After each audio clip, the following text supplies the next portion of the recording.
Hey everyone, in this video, I'm going to show you on how you can add Jazzcash to your Payoneer account.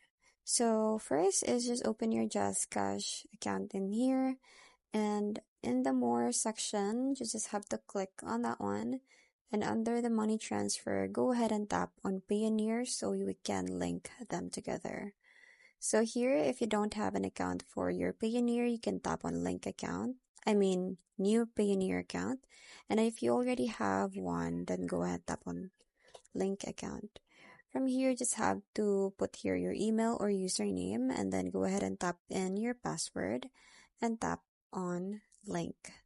So if you have these two-step verification in your account, you will just have to approve this action on your phone.